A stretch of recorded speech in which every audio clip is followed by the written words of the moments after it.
നമസ്കാരം, ഏവർക്കും info media കേരളത്തിലേക്ക് സ്വാഗതം. 1 കിലോ തേങ്ങാ ചിരട്ടയ്ക്ക് 33 രൂപ. പക്ഷേ തേങ്ങയ്ക്ക് തന്നെ വിലയില്ല. കേൾക്കുമ്പോൾ വിശ്വസിക്കാൻ പോലും ബുദ്ധിമുട്ടാണല്ലേ? കേരളത്തിൽ ഇപ്പോൾ നടക്കുന്നത് അത്ര സാധാരണമായ ഒരു വിപണി മാറ്റമല്ല. ഒരു വശത്ത് തേങ്ങയുടെ ചിരട്ടയ്ക്ക് വൻ ഡിമാൻഡ് ആകുമ്പോൾ മറ്റൊരു വശത്ത് പച്ചത്തേങ്ങയുടെ വില ഇടിഞ്ഞ് കർഷകർ പ്രതിസന്ധിയിലാകുകയാണ്. തമിഴ്നാട്ടിൽ നിന്നും കർണാടകയിൽ നിന്നും ലോറിയുമായി ആളുകൾ എത്തി കേരളത്തിലെ തേങ്ങാ ചിരട്ടകൾ വാങ്ങിക്കൊണ്ടിരിക്കുകയാണ്. കാരണം ഈ സാധാരണ ചിരട്ടകൾ ഇപ്പോൾ വലിയ വ്യവസായങ്ങളുടെ അസംസ്കൃത വസ്തുക്കളായി മാറിയിരിക്കുകയാണ്. കേരളത്തിൽ സാധാരണയായി തേങ്ങയ്ക്ക് നല്ല വില ലഭിക്കുമ്പോഴാണ് കർഷകർക്ക് ആശ്വാസം ഉണ്ടാകാറുള്ളത്.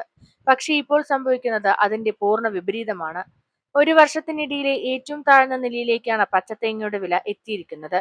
ക്വിന്റലിന് ഏകദേശം 4500 വരെ മാത്രമാണ് ഇപ്പോൾ ലഭിക്കുന്നത്.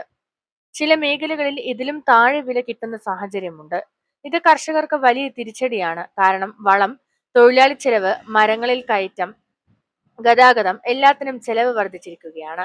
പക്ഷേ അതേസമയം ഒരു കാലത്ത് ആരും ഗണിക്കാത്ത തേങ്ങാ ചിരട്ടിക്ക് ഇന്ന് കിലോയ്ക്ക് 30 രൂപ മുതൽ 33 വരെ ലഭിക്കുന്നു. അതാണ് ഇപ്പോൾ കേരളത്തിലെ വിപണിയിലെ ഏറ്റവും വലിയ വൈരുദ്ധ്യം.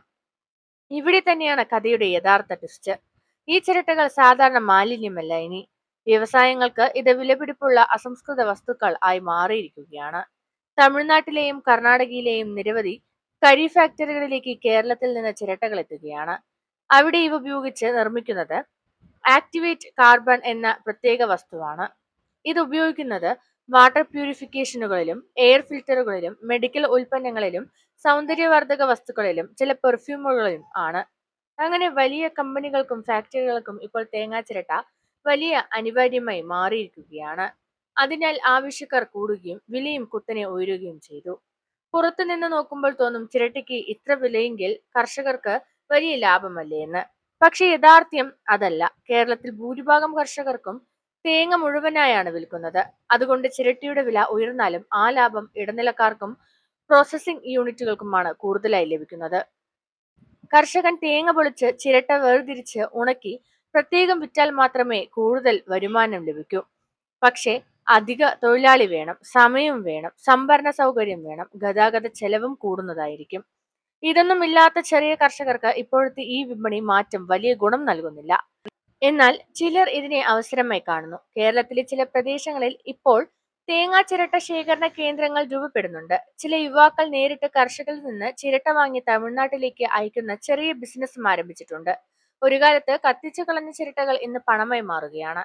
ഭാവിയിൽ കേരളത്തിൽ തന്നെ കൂടുതൽ ആക്ടിവേറ്റഡ് കാർബൺ ഫാക്ടറികൾ വന്നാൽ ഇത് വലിയ വ്യവസായ മേഖലയായി മാറാനും സാധ്യതയുണ്ട്. വിദഗ്ധർ പറയുന്നത് ആഗോളതലത്തിൽ ഫിൽറ്ററിംഗ് ഉൽപ്പന്നങ്ങൾക്കും പരിസ്ഥിതി സൗഹൃദ വസ്തുക്കൾക്കും ആവശ്യകത കൂടുന്നതിനാൽ ചിരട്ടയുടെ ഡിമാൻഡ് ഇനിയും ഉയരാൻ സാധ്യതയുണ്ടെന്നാണ്. അതായത് ഇന്ന് മാലിന്യം എന്ന് കരുതുന്ന പല വസ്തുക്കളും നാളെയുടെ വിലപിടിപ്പുള്ള വിഭവങ്ങളായി മാറാം. പക്ഷെ അതിന്റെ യഥാർത്ഥം ലാഭം കർഷകനിലേക്ക് എത്തണമെങ്കിൽ പ്രാദേശിക പ്രോസസ്സിംഗ് യൂണിറ്റുകൾ വേണം, സഹകരണ ശേഖരണ കേന്ദ്രങ്ങൾ വേണം, സർക്കാർ പിന്തുണ വേണം, കർഷകർക്ക് നേരിട്ടുള്ള വിപണി ബന്ധം ലഭിക്കണം. അല്ലെങ്കിൽ വീണ്ടും ലാഭം ഇടനിലക്കാരുടെ കൈകളിലേക്കും പോകുക തന്നെ ചെയ്യും. ഇപ്പോൾ കേരളത്തിൽ നടക്കുന്ന അവസ്ഥ ഇതാണ്. തേങ്ങയ്ക്ക് വില കുറയുകയും തേങ്ങയുടെ ചിരട്ടയ്ക്ക് സ്വർണ്ണ വിലയാവുകയും ചെയ്തു. ഒരു കാലത്ത് ഉപേക്ഷിച്ചിരുന്ന വസ്തു ഇന്ന് വലിയ വ്യവസായങ്ങളുടെ പ്രധാന അസംസ്കൃത വസ്തുവായി മാറിയിരിക്കുകയാണ്.